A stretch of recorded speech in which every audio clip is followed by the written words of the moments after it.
Hello and welcome to a sunny Lincolnshire. This is Saturday. I'm recording the intro for Sunday's update.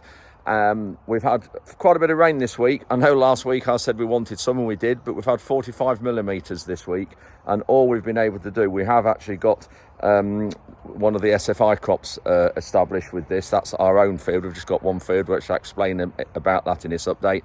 Also, we have put on some grass seed around the cereal site, but unfortunately got rained off with that, so we'll take a look at that, and that's broadcast with the spreader, and we've cultivated the ground as well. And also we have had a local contractor come and put some potash and salt on the land that's coming sugar beet, so we've got that spreading. And also I've had a bit of a problem with one of my Discovery tyres, which we'll look at that in our local tyre dealership in Newark. So that's it for this intro for Sunday's update. Hope you enjoy it. Please come back with any questions as ever. Thanks ever so much as well for all new subscribers. We're getting lots of new subscribers at the moment, so thank you for that. Always much appreciated, and keep the questions coming. Anyway, let's crack on into this update and we'll see you at the end. Just getting the grass seed ready for the seals site. That's the event. This is for the car park and some of the other areas that we don't need, where the exhibitors aren't going to be. Big bag, that one. That's a ton of grass seed, and we're just going to calibrate the spreader there, put it in with that. I'm just putting some oil in the pump at the minute. So this is the pump. So that screw there, take it out, is where the level needs to be. That is the fill plug there. So put a little funnel on top there, so when it starts to run out there, it's got enough in, because oil always expands when it heats up. So that's done that. There's you can see the gears inside there. So when they go round, obviously they'll hot up, and that's what thins the oil down and heats the oil up, and then the oil thins and then it expands. That's why you don't always fill them right to the top. You can see Tom's in the background here putting an SFI crop in. We'll touch on him in a minute. We've got a visitor, Sandy. Morning. If you remember, you came over early on this year. Yeah, it was April. April to do a feature and some promotional work for the seals event. Correct. And that's what you're here for this time. And I'm back to do a similar thing. So what we're going to do today? I'm going to do a little bit of an interview with you. I don't know if the internet's ready for two waffles, but we'll see how it goes. See how it goes. So we'll just turn around and have a look at Tom putting this crop in a minute, because after 30 millimetres of rain, it's just a little bit tricky conditions, isn't it? Yeah, a little bit sticky. Yeah.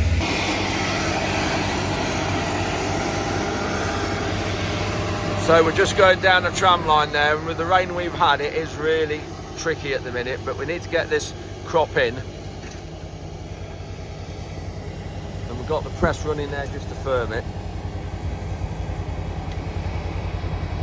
Sandy's doing a little video there. Not quite sure where he'll use that yet.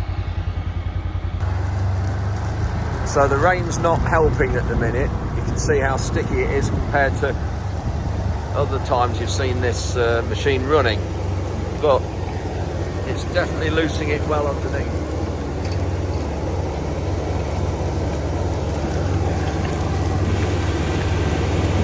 Bit of rubbish stuck there around that leg, but it's all been sprayed off. Ruben sprayed it with glyphosate about 4 days ago, so even though it's still green, you can see the glyphosate's in there, and about another week that'll all start to go brown.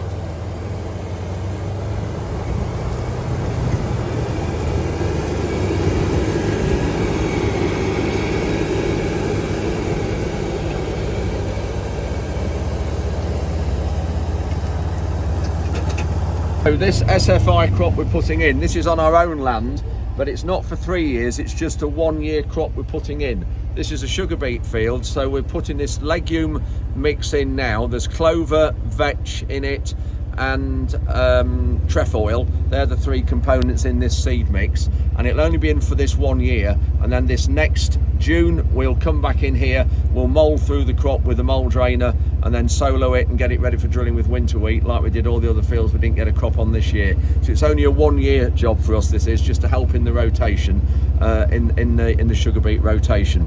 Just mentioning glyphosate as well, I know there'll be some viewers watching this that aren't farmers, don't forget that glyphosate is not bad. Some people will think, and you hear glyphosate is being bad, and it's not. Glyphosate is one of the most environmentally friendly chemicals that we have ever used. It was first brought out, I think, in 1974, and all the weeds that we've got here that you've just seen, it will be controlling without further cultivations or anything. And that's the beauty of glyphosate, and it is safe. It's one of the safest products we use. We're just going to take the press off. We're taking the pin out there. There we go. That'll be all right. When we come back with the other tractor, we'll just plug the hydraulic pipes in here and take these shims out there, and then that drawbar then will lift up. So I'm back on the cereals event fields up on the heath, and starting to put the grass seed in now for the exhibition areas, the car parks, walkways and all that sort of thing. Ruben is across there with the germinator, Consequil germinator, and hello, what have I got there? An old ploughshare just found. Look at that. And the last time we ploughed here was 2008. Now whether it's from there or not, it might even be years before that, because they do stay in the soil a long while. Anyway, so yeah, we've got putting all this in and just getting things worked ready. Sandy's here doing a bit of promotional videos for the sales event, so we'll be talking to him in a minute. So you can just see now lots of different shapes and different colours here from what Ruben's worked and what Jonathan's putting in. Jonathan's putting the flowers in at the minute just around the edge of the sprays and sprayers arena. So looking here, you can start to see these barley volunteers are starting to go yellow now, which means the glyphosate Ruben put on with the little Kubota sprayer a week ago is all working now. So across the whole site there, and you can see there on that one, that's all going off. And then the little bit of green here, Ruben sprayed this Friday evening, was it, or was it Saturday? I can't quite remember the day. So this is all done with the big sprayer, and the whole rest of the site was done with the big sprayer. So the glyphosate will be in there now, we're working, and Ruben's just cultivating it up, ready for me to come with the spreader and put the grass seed on. Just looking at the soil, you can see it's dried since Ruben did it. When you look there and then look underneath, it's darker. So it just shows now the bright weather's come out, it is drying a bit.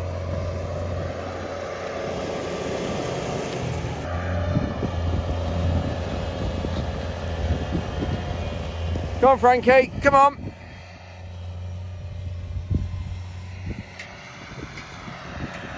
So JSE have turned up to put phosphate and potash on our sugar beet fields next year. That's the fields that are coming sugar beet. Explain what we're doing here. This land's coming sugar beet, and it's on our sort of difficult clay soils. And the sewage sludge here provides phosphate, sulphur, nitrogen, a little bit of nitrogen, and a whole load of trace elements. So we don't need to apply that.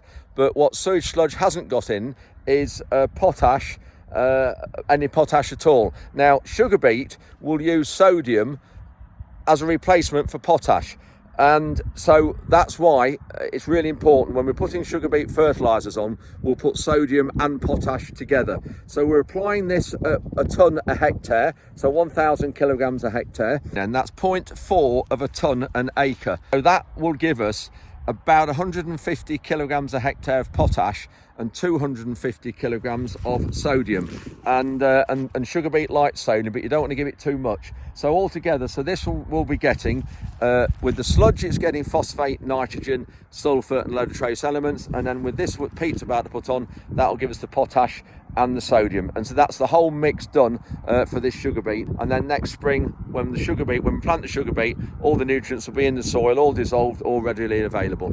Looking at the dust, I better just move this other side. I hope my truck window's shut.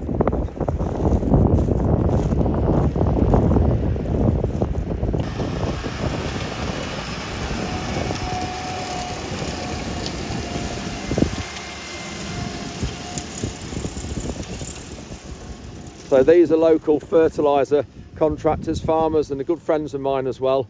I've known the family a long, long while, and they've been doing this job a long while. Started off spreading sugar beet factory lime and then progressed into fertiliser and into fibrofos fertiliser, which is burnt chicken muck.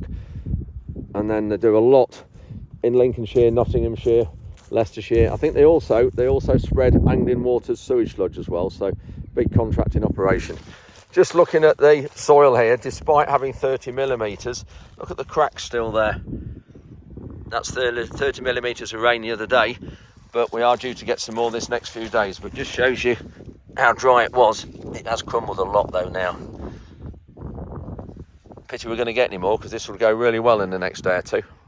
We don't spread this ourselves, partly because of the corrosion to the machines, and also we're busy this time of year and we just haven't got the sort of time or the equipment to spread it. So it's much better to just get a contractor in who knows what they're doing, just pay the service, and they do a really good job. Just driving past the field of sugar beet that we've got in the ground now, due to be harvested soon.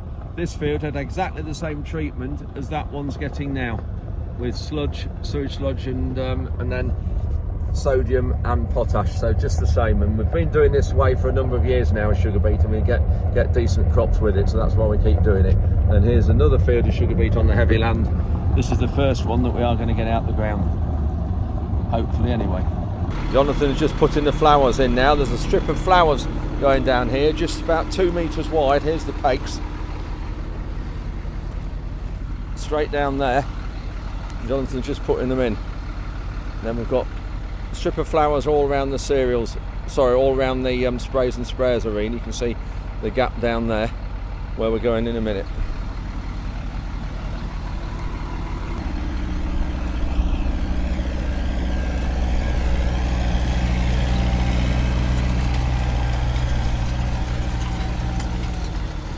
So that'll all be a picture of all different coloured flowers.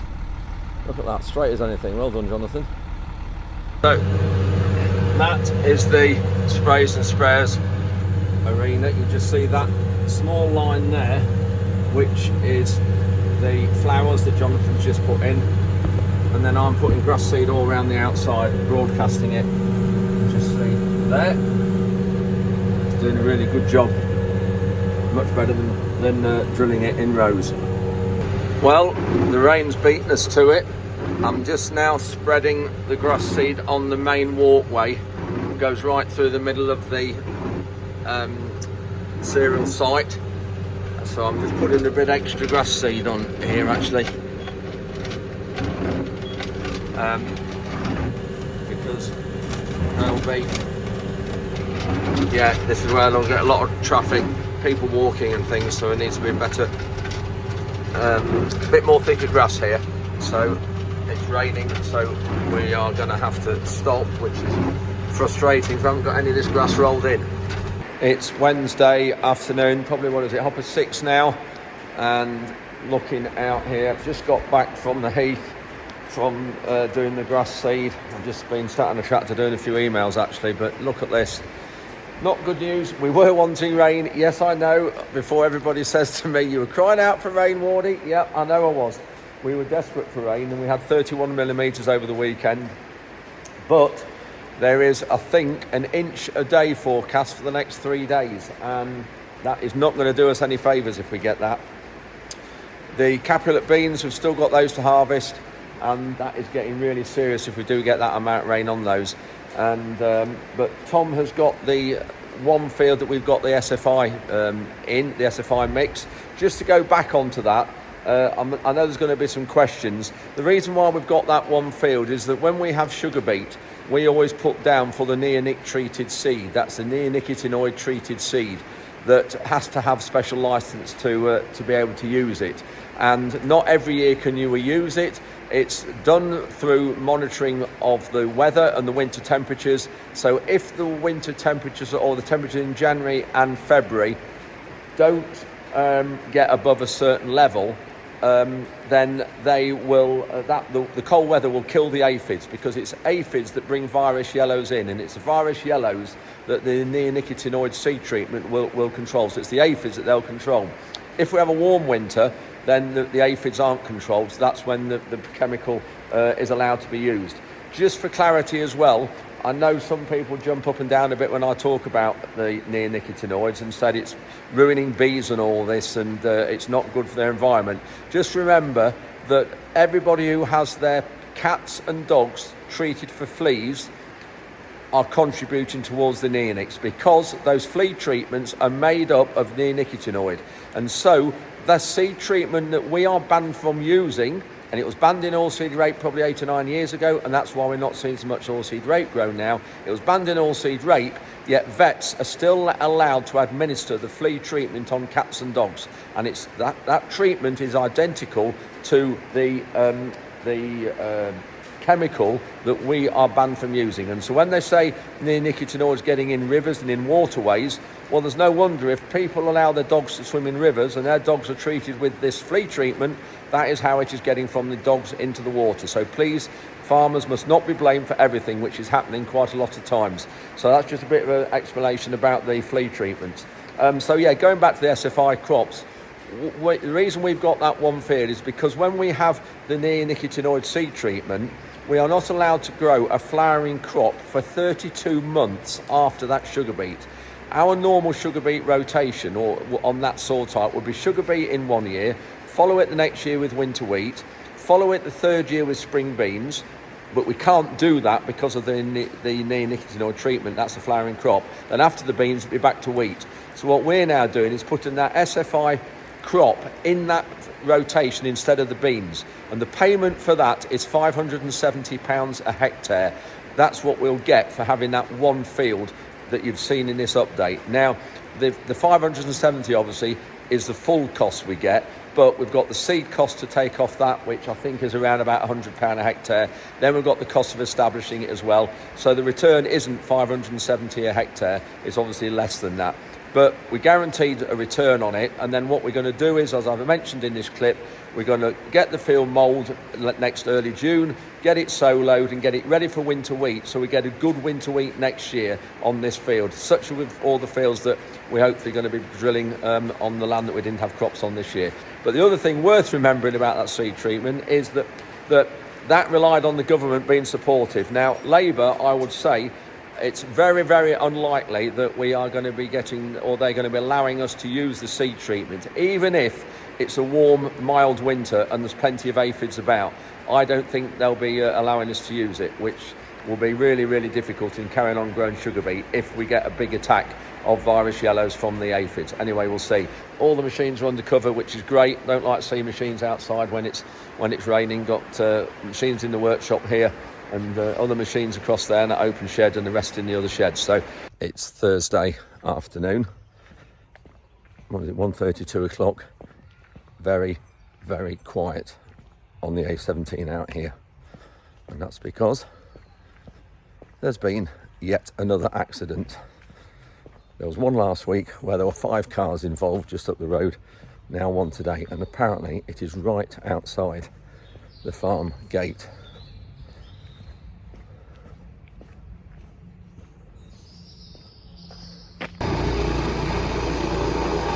So it looks like it was a bit of a nasty accident, and it was the postman was turning it into the farm. So I'm not really quite sure what happened, but he's gone off in the ambicopter, but he's okay. He hasn't got life-threatening injuries, thank goodness.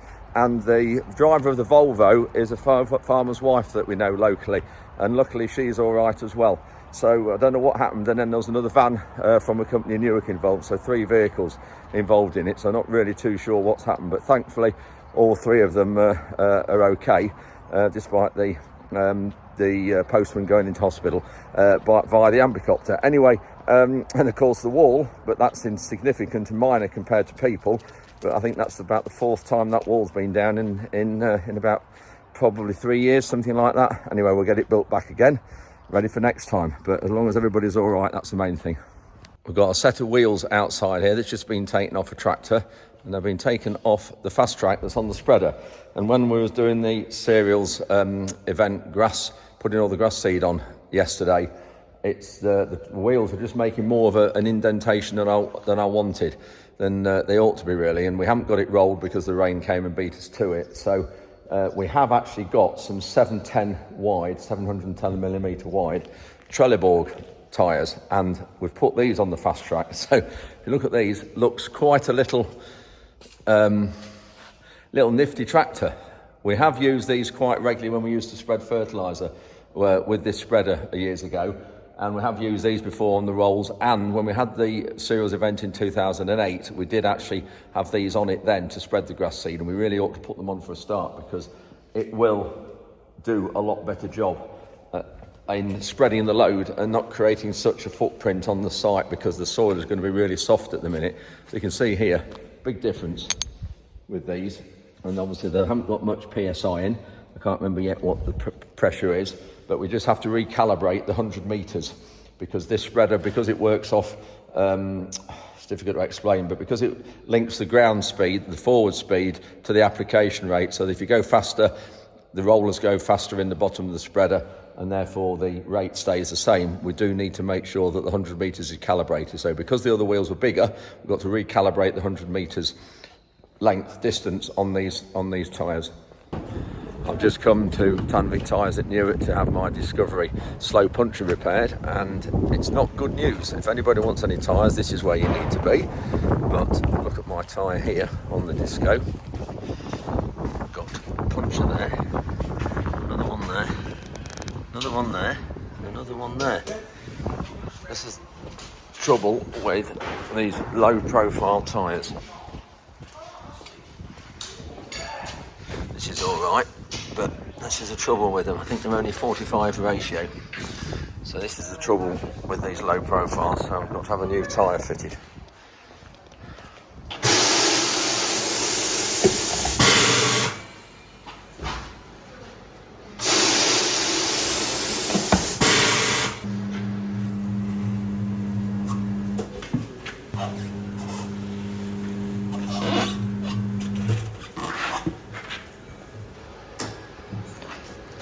So just inside the tyre, that there is where the split is. Look at that service. You can do the other three if you like. Another local farmer's come for having the punches done. It's we've got here. There was another one as well. There was three of us, so it's farmer's day to have the tyres, have the punches repaired.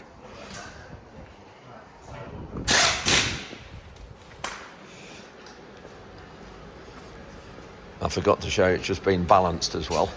Put the tyre on here and put all these weights on and set it running to make sure it doesn't vibrate and shake.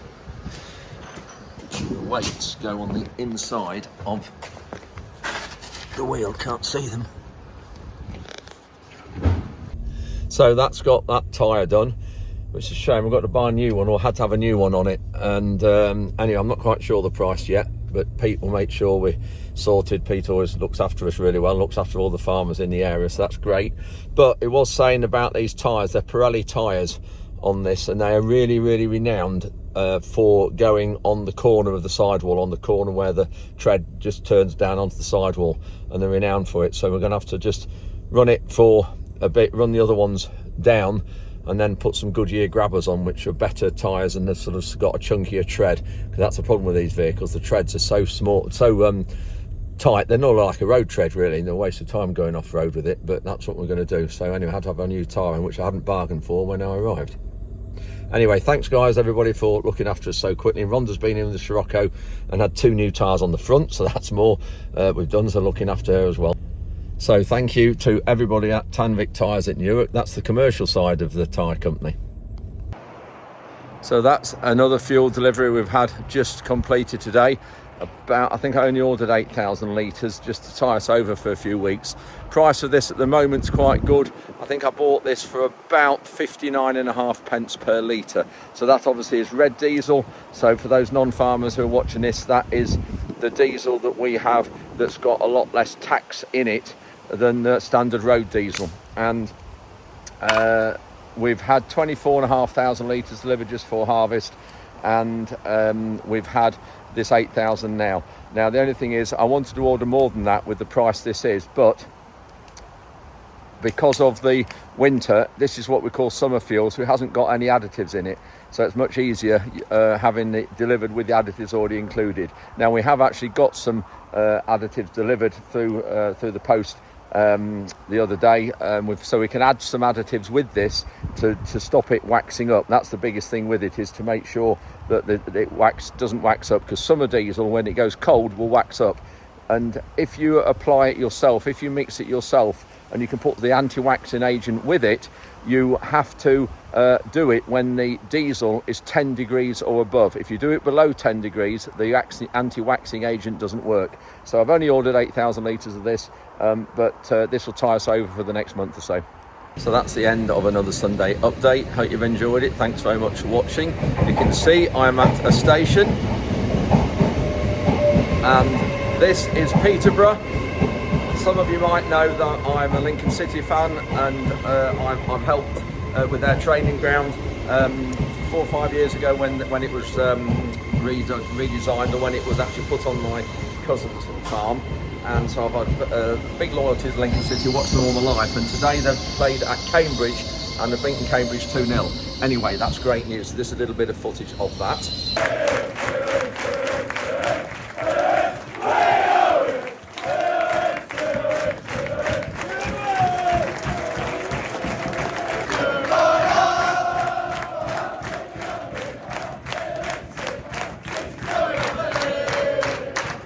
I was also here at this station 2 weeks ago when Lincoln City played Peterborough away. I do come to some of the local away games, and I left a really good jumper in one of the cafes here. Anyway, I've been to the lost property today and to see if they can find it.